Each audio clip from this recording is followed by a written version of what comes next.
Blaming others for one's own sins, such an act should never be tolerated. If there were ever someone who did such a thing, surely divine retribution would follow. My name is Michelle. I'm part of a family of 3 with my husband Spencer and our son who just started kindergarten this year. Both Spencer and I have jobs, so we get help with our son from my parents who live nearby. Kindergarten is different from daycare. They don't look after kids, so we rely on my parents to take care of our son after he gets out. I've always loved my parents, but my father's business, which he ran himself, was a bit of a worry for me. I have a younger brother, Carl, who's 4 years younger than me.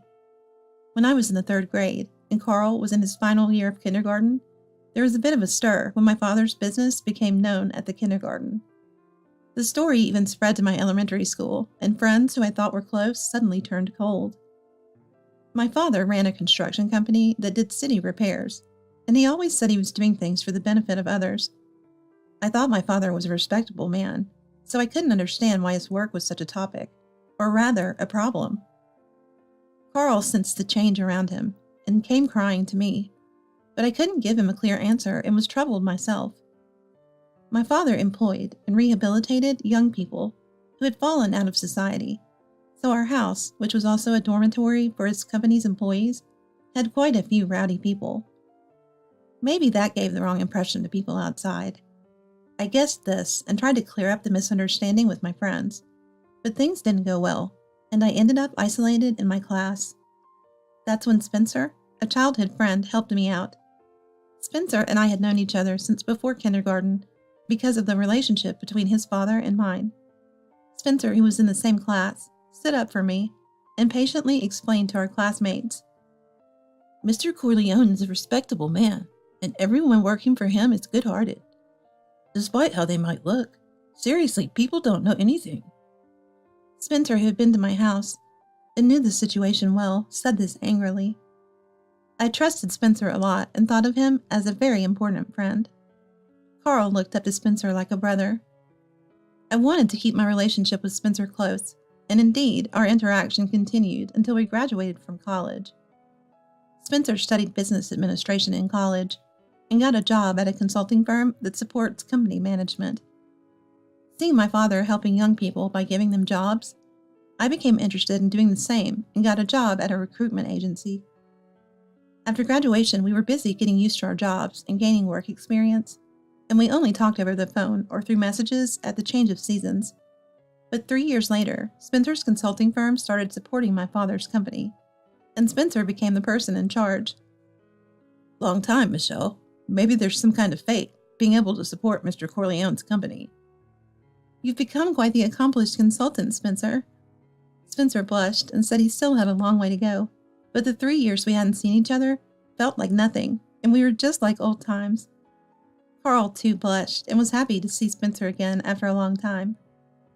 "Good to see you again," he said, smiling shyly.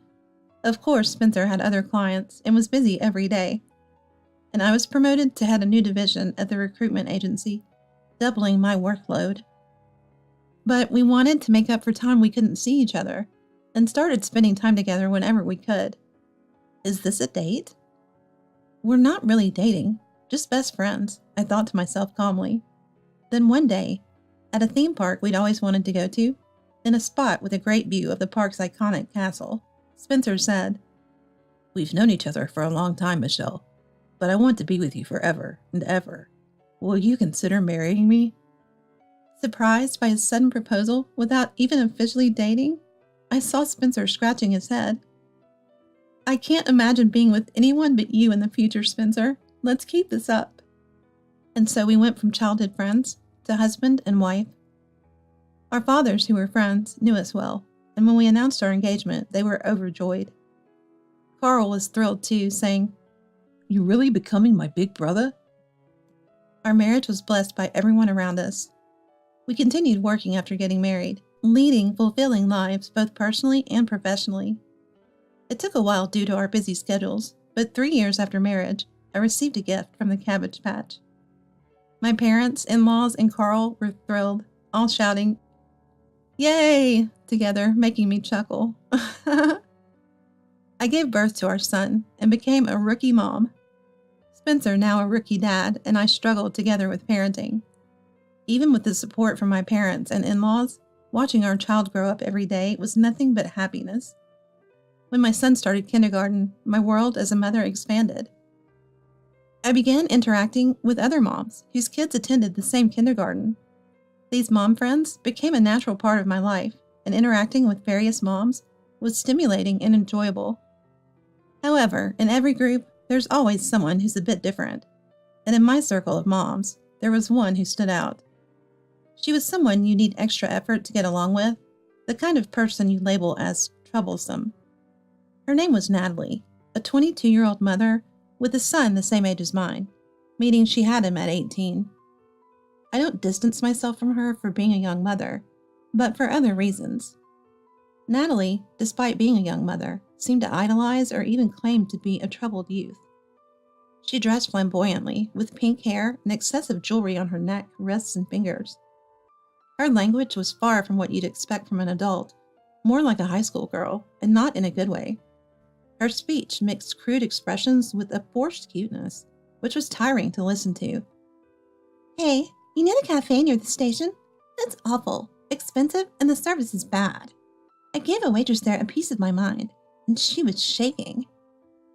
I have the same name as that singer you know, but I sing way better. The world is so stupid for not making me famous." It was unclear if she was trying to brag about her exploits or show off her abilities, but her conversations were always one-sided and disorganized. I just nodded along, but of course, I didn't take her seriously. She was the last person I wanted to deal with. But our kids got along well, so I had no choice but to interact with her. There was a sports day at the kindergarten on a Sunday in May, but Spencer couldn't attend due to an unavoidable work commitment. "Sorry, I'm really sad I can't be there, but don't be upset, okay? I promise I'll definitely go next year." I reassured Spencer, who was almost in tears, saying it was unfortunate but understandable. "Sure, it's a shame, but it's work. I'm sure he'll understand. We'll go together next year." Spencer looked so disappointed. It was like consoling a child throwing a tantrum. On the day of the sports festival, the weather was perfect. I went there with a video camera and a DSLR with a telephoto lens, determined to record everything for Spencer. The schoolyard was bustling with parents watching their children. Just as the excitement was peaking after the principal's speech, I heard Natalie's unmistakable voice. "Such nice weather, and yet everyone's here. Well, we're here too, I guess."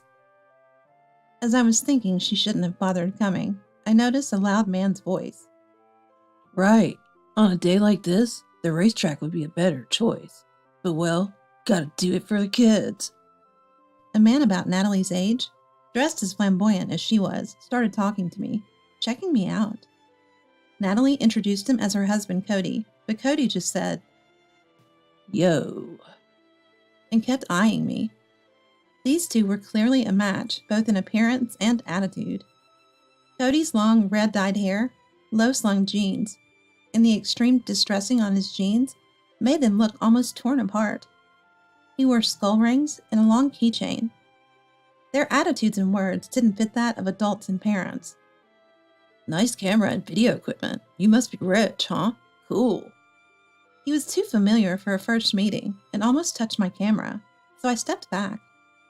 "No, I'm just putting extra effort into recording this for Spencer, who couldn't make it today." "I wish I had gear like that." "Leave it to me. I'll hit big soon, and I'll buy you anything." As they got lost in their own world, I took the opportunity to walk away. The next program is my son's dance, so I have to be on standby, so I don't have time to worry about these two.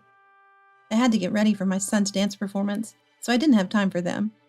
But as I was focusing on filming, Cody approached, disturbing my concentration.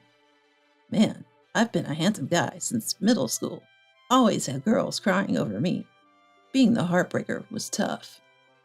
Claiming to have made girls cry, probably because they were annoyed and upset. "I ended up marrying Natalie because we had a kid, but imagine all the world's women missing out on me. What a tragedy." That sounded more like a deluded comedy. "And you're a pretty attractive woman," he said, ogling me in a way that sent shivers down my spine. Because of him, My focus on filming was disrupted, and I missed crucial moments. Just when I was getting frustrated, Cody noticed Natalie approaching and quickly left me alone. I wish he had disappeared sooner, but it was too late. The dance was over. Sorry, Spencer. I'll make it up during the next race. I was determined to capture the race perfectly, but again, Cody approached me at the worst moment. Looking up to the heavens in frustration, he continued. I was known as a lady killer, but also feared by men. Can't count how many guys I've beaten up. They used to call me Lucifer. Lucifer? What, like a fallen angel? Let's date in secret, behind Natalie's back. Are you kidding me? Who would date someone like you? Just go away and stop interfering with my filming. I was at a loss, not knowing how to react or express my anger when Natalie appeared. What are you doing? Hitting on Michelle, you pervert? To my dismay, they started arguing right in front of me. I couldn't focus on filming anymore. Just got caught up in their ridiculous fight. Meanwhile, my son crossed the finish line first, but I couldn't capture his victorious moment on camera.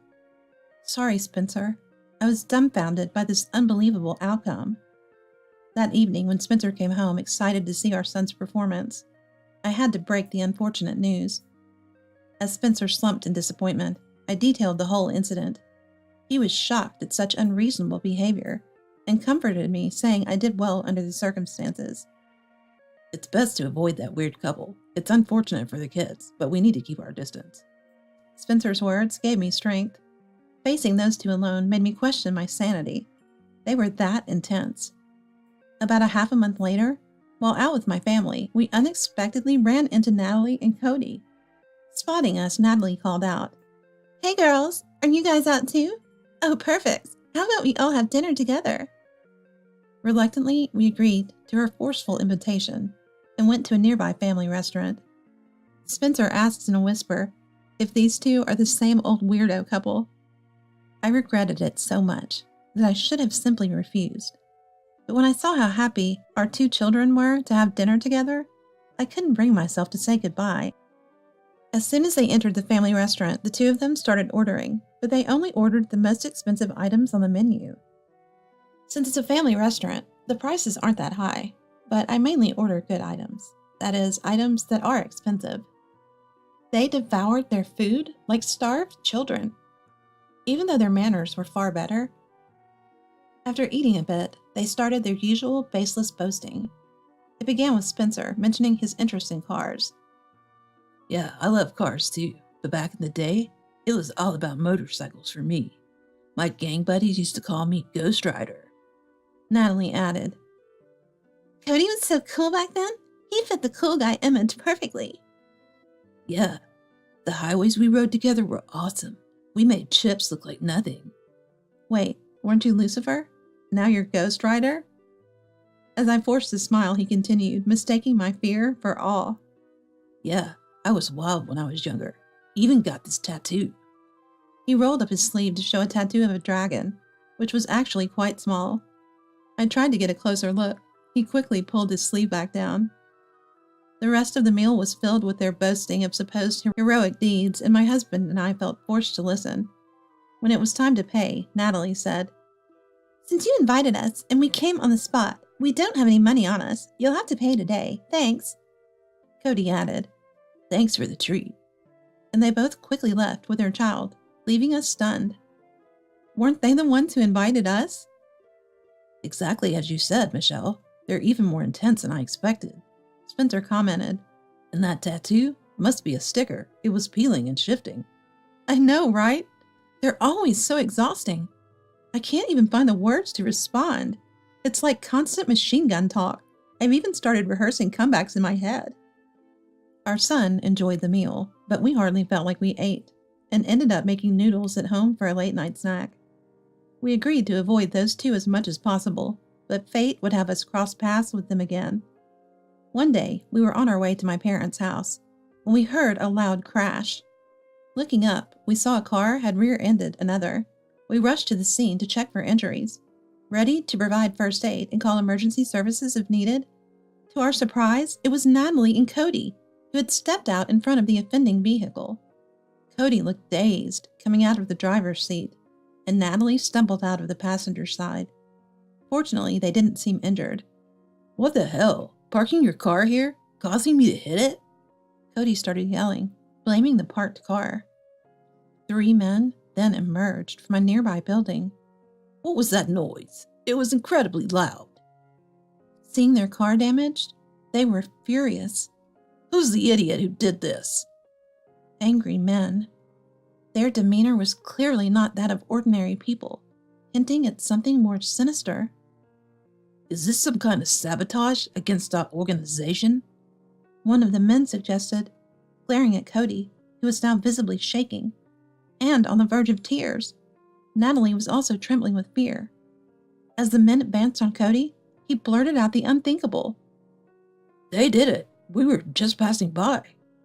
He tried to pin the blame on us, who were completely uninvolved. The men turned their sharp glares on us.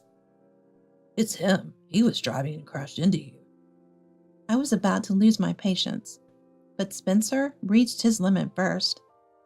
In an uncharacteristically angry tone, he addressed the men, not Cody. Hey, how's it going? Cody and Natalie were speechless, and the men responded to Spencer with respect. Spencer, long time no see. They greeted with deep bows. Enough of this noise in front of our office. Another man, evidently the boss, shouted as he came out. You idiot. I told you to call me Vice President. The man noticed us. Spencer, Michelle, what are you doing here? It turned out he was my brother, Carl.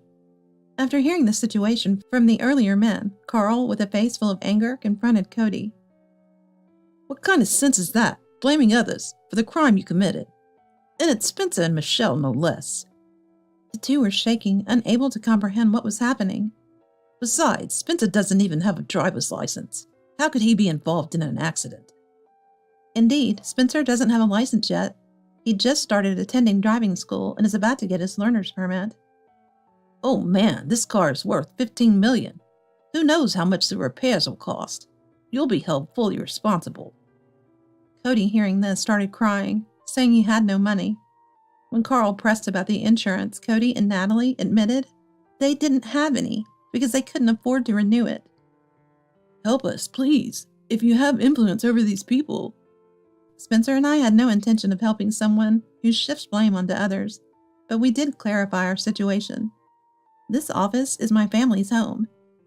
Yes, my family is involved in the mafia.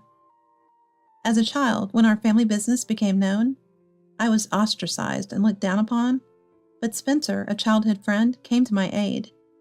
Spencer, working in a consultancy, had been instrumental in reorganizing my father's organization into a legitimate company.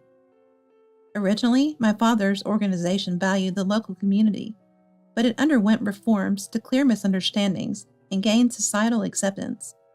Spencer, who worked tirelessly for this transformation, gained immense trust and respect from the members, or rather employees, and became known as a brotherly figure. Spencer, admired by my brother Carl and the employees since childhood, became a respected figure in the organization after marrying me, the daughter of the boss. Cody quit his job. That's why he has no money. We gave him a job opportunity, but he ran away in just 3 days. Cody was shocked at my revelation. I run a recruitment agency, leading a new project aimed at finding suitable jobs for those who are struggling to find work. Cody had quickly quit the job we arranged for him. Then my father spoke. With that attitude, you'll never be able to pay for the car damage. Let's find you a proper job.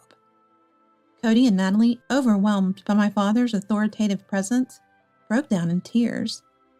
Later, Cody was employed by our organization, or rather our company, starting at the very bottom. Natalie also ended up working long hours at a related factory. Concerns arose around their child, but my father's daycare took care of him while his parents worked. My father runs the daycare as part of his social contribution efforts. The repair cost for the luxury car was hefty, and it would take years of hard work to cover it. My father intended to use this time to reform Cody's character. With the troublesome couple out of the picture, our lives returned to peace. Still, I wonder if that guy's character can really be reformed. Spencer said this while driving. He had recently passed his driving test and obtained his license. If Dad's guidance can't do it, nothing can, but only if he can. I better focus on driving. Wouldn't want to cause a rear-end collision. Just then, our son said he was hungry, so we pulled into a drive-thru at a nearby hamburger restaurant. Watching our son happily eat his hamburger, I savored the happiness of our current life.